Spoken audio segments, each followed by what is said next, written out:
Hi, in this program, I'm going to be talking about excelling during tough times. My name is Kenneth Muyingo, and thank you so much for tuning in. The times that we're living in are quite unprecedented. And if we have not experienced some sort of disappointment in the current season that we're in, congratulate yourself because you are among the lucky few. But many people have had their expectations unmet. They've been disappointed.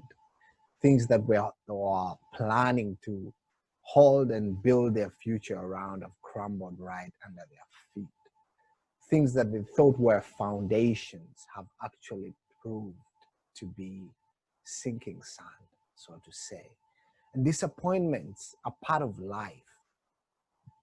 It's just some of those things that it just happens to each and every one of us. They're not special gifts that are reserved for a certain class of people, that some of us have them and others don't. We all get disappointed at one point in life. And sometimes things just don't work out on the first try. And it's how we respond or how we deal with that initial failure that has the greatest impact on whether we are going to keep moving forward or we are going to throw in the towel and sort of just let the rest of life happen to us.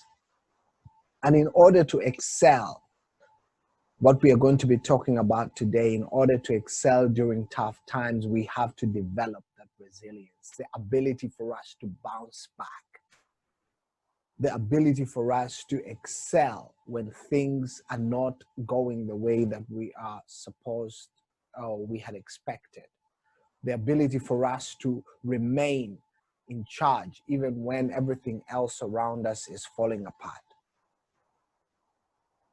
It's going to require us to be resilient. And that's what I'm going to be talking about today. And resilience is the ability for us to bounce back during difficult times or experiences. And it's a skill that can be learned. It's not that one person has it and another person doesn't. It's not a given. It's not a given birthright that some people are resilient and others are not. Think about it like a rubber band. That is made to have a certain kind of resilience or bounce back ability.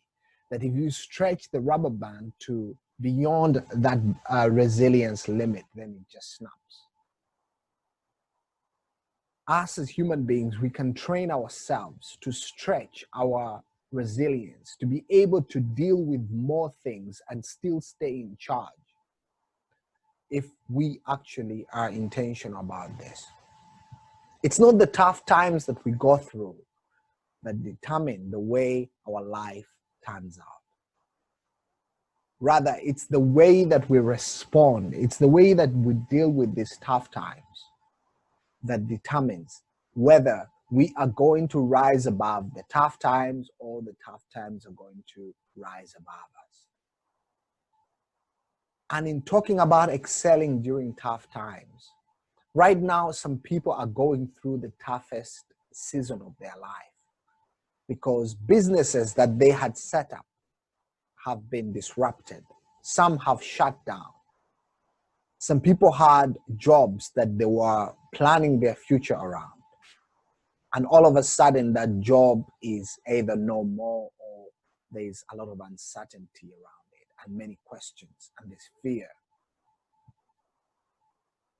And if there is not a tough time that they're already dealing with, for some of us, there is one that is coming right ahead. But how do we respond? The way that we deal with this has a lot to do with the way things are going to play out. What is going to happen is going to happen. What is going to make the difference for us is how we are going to respond and not react, because when you react, you are out of control. I said respond. When we respond, we remain in charge. And in order for us to excel during tough times, we are going to have to practice some positive thinking. Personally, I remember the toughest time that I had experienced before all of this happened was around 2008 when I came to the Netherlands. I was excited, fired up, but also equally naive. And I got into this migration procedure to request for integration on grounds of asylum because I was told the easiest way for me to be integrated into the Dutch system was to become a refugee. So I thought I think in my opinion was smart. I cooked up a story and I went and I lied to the immigration officers. And I said, I'm a refugee and I cannot go back to my country because I was afraid of what would happen. I was uncertain of what the future held. And I went through this procedure. I did an interview. My first interview was 7 hours long. And on another day, I did another interview for 8 hours. I was put in an asylum seeker center in Winterswijk, and I waited there for 2 years for a decision. A decision for me to start my life, to get a job and to go back to school and to get my own house.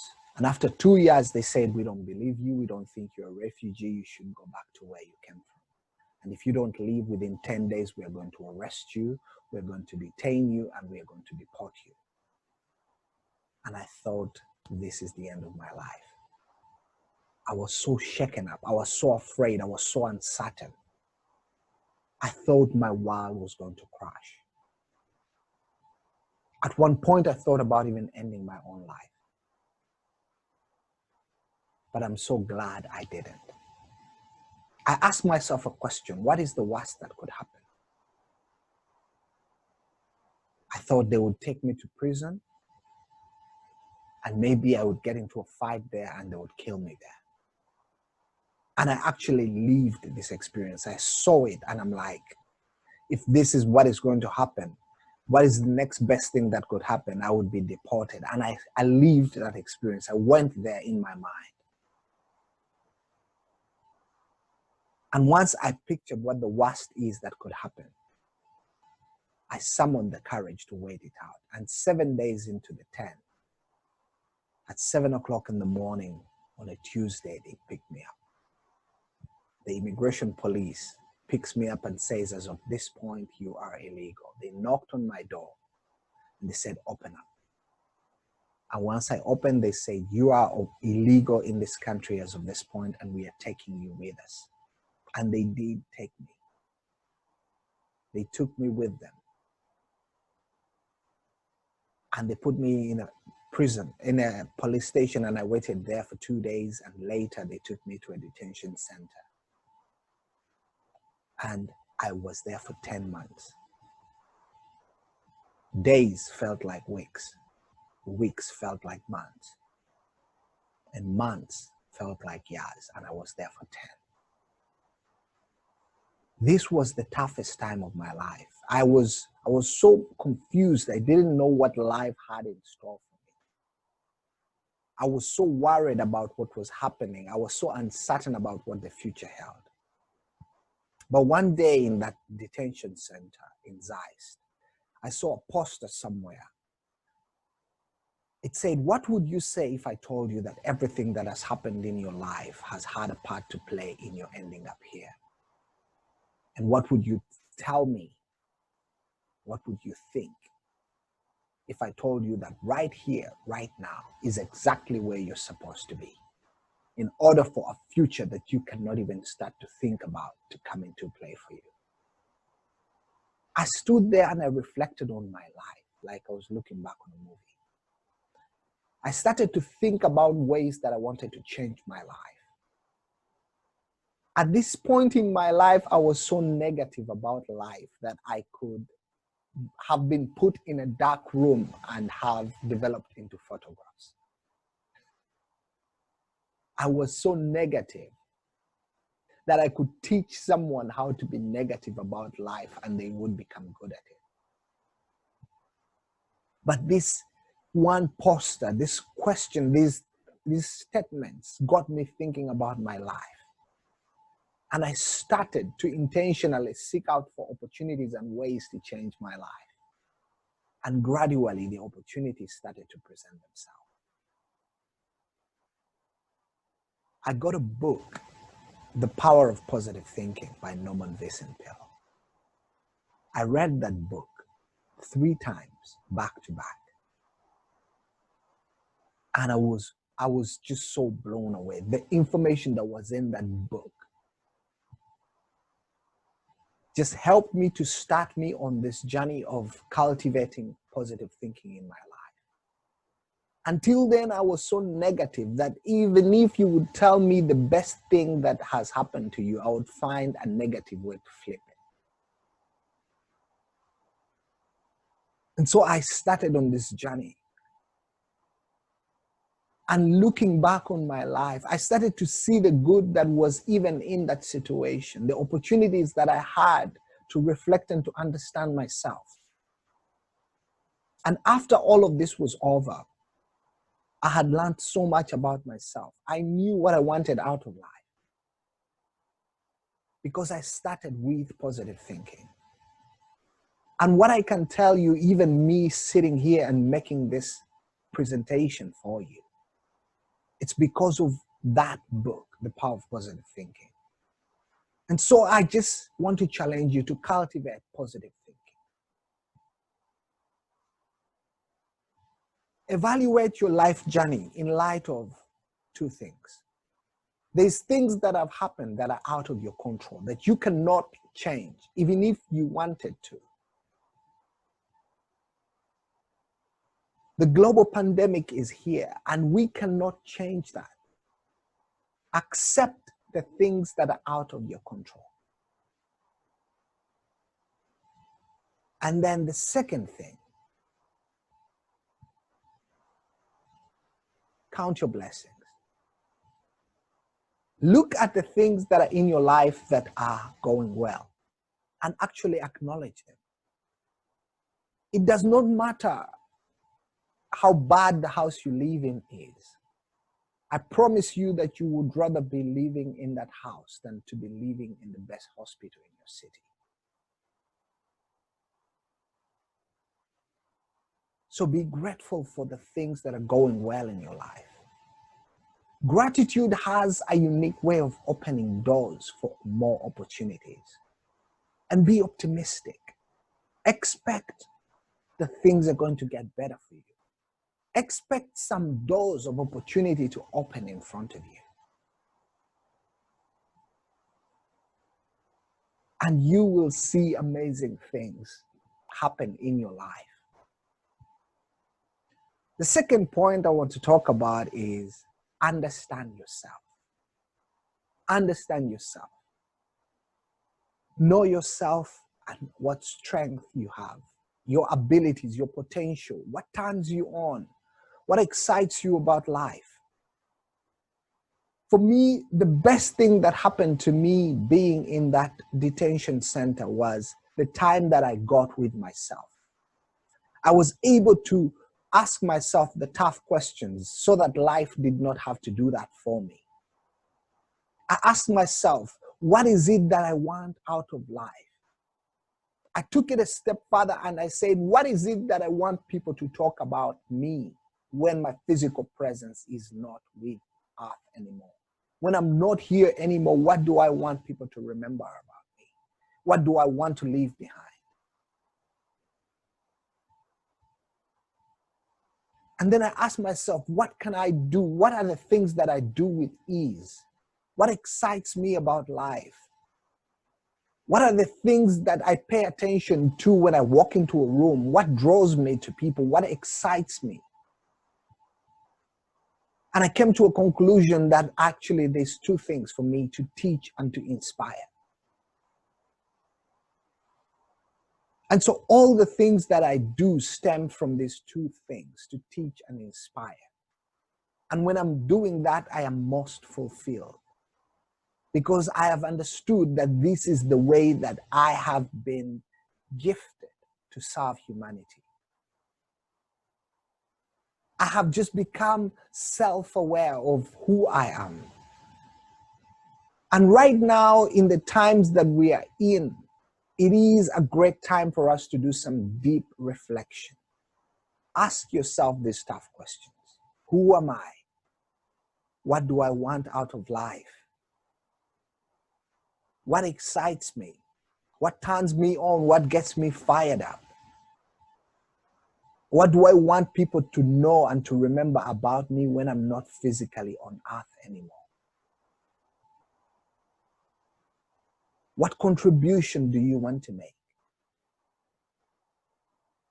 How are you as a husband or a wife? Are you the best kind of partner that you would like to be?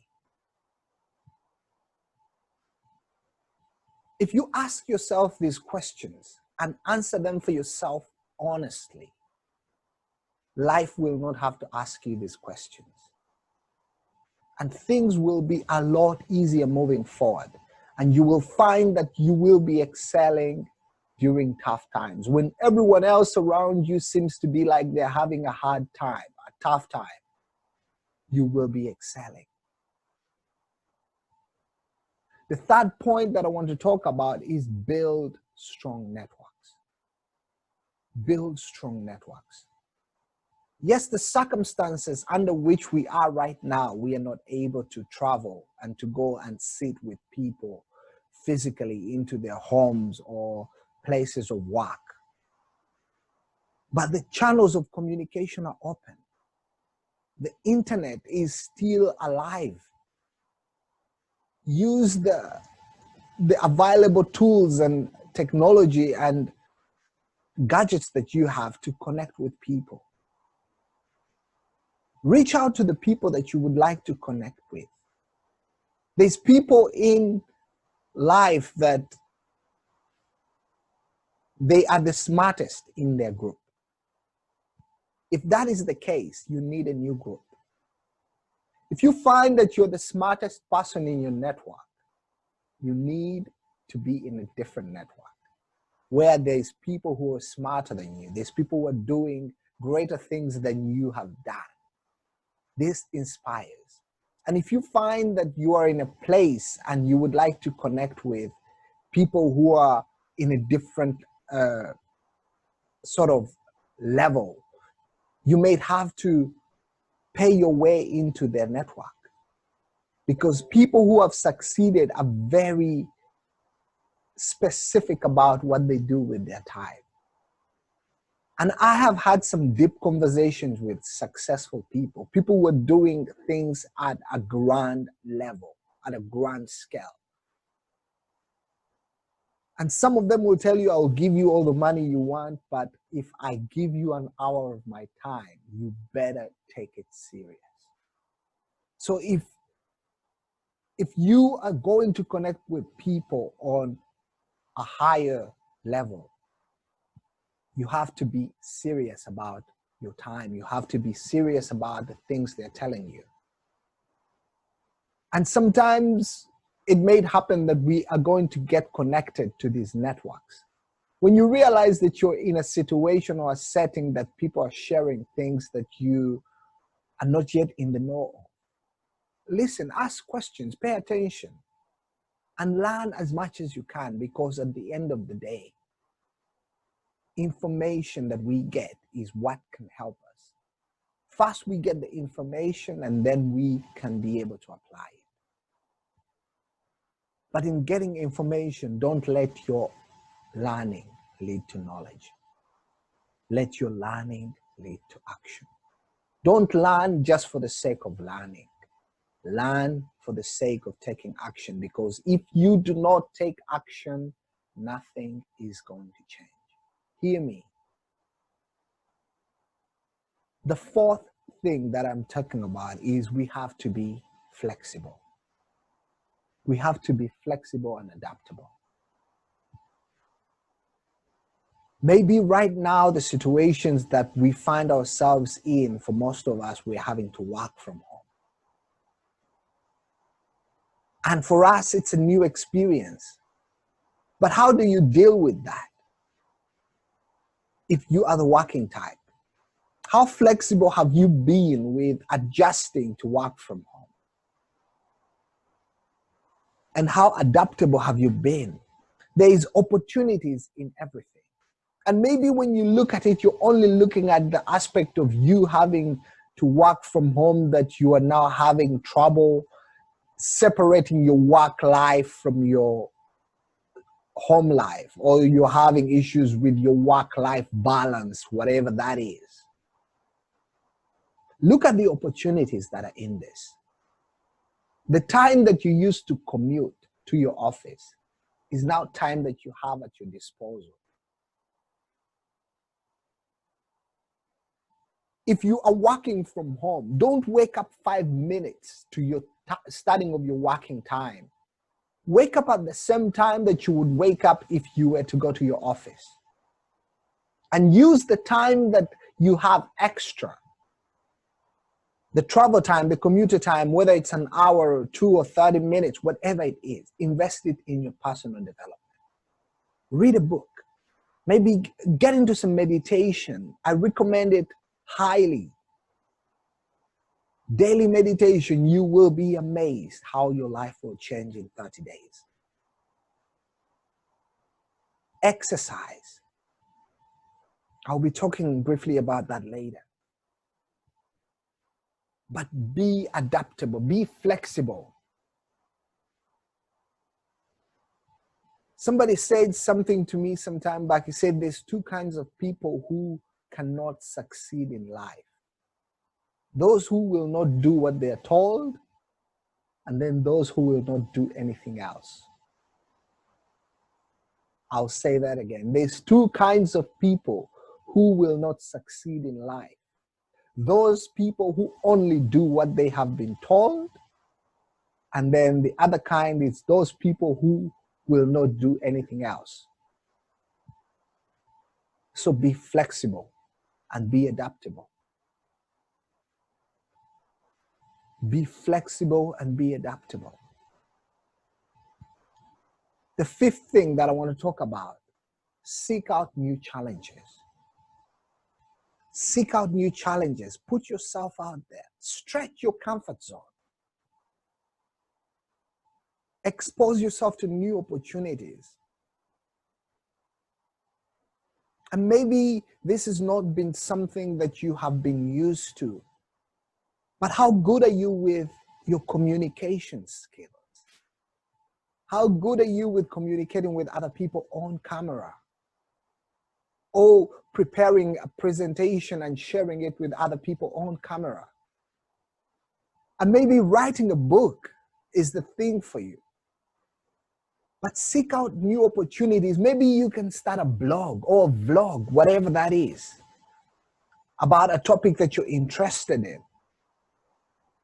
And put it out there, because there's people who are waiting to hear you open your mouth, and they will be inspired.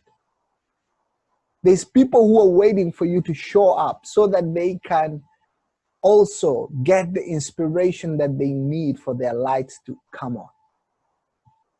There's people who are waiting that even if another person, or me for that matter, I would speak from sunrise to sunset, I will connect with you, but then there's people that I will not be able to connect with. And the only person who can connect with them is you, because of the energy signature that you have been given and the unique empathy that life has gifted you through the experiences and the knowledge that you have gathered through your life journey. So expose yourself to new opportunities. Put yourself out there.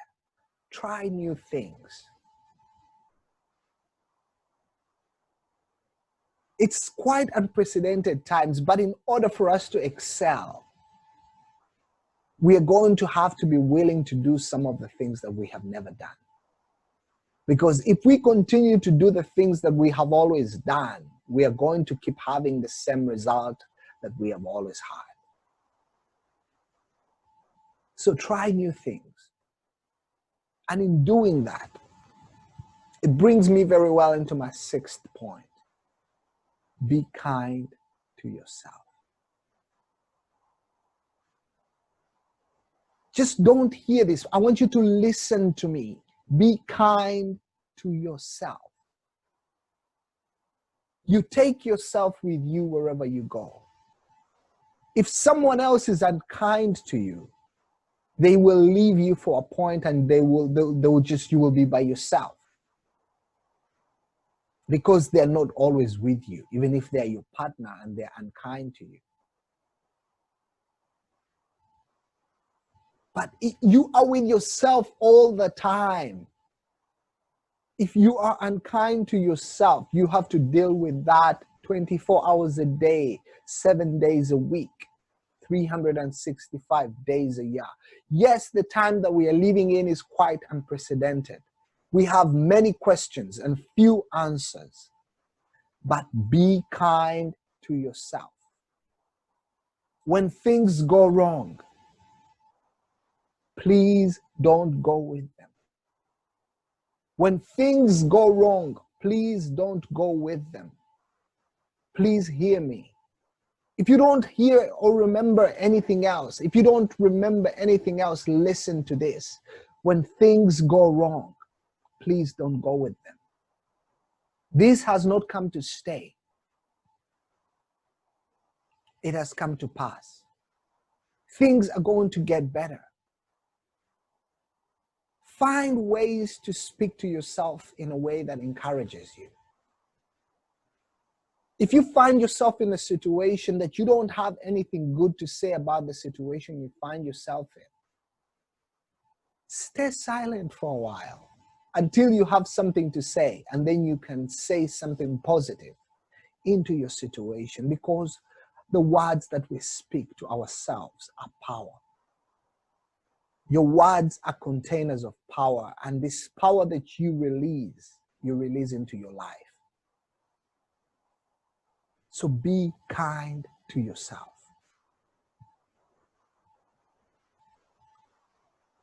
The seventh point that I want to talk about is manage your health. Manage your health. Follow the instructions of the governments and the local authorities where you are geographically located. Follow the instructions of the health workers. Do whatever has been instructed you to do. Wash your hands.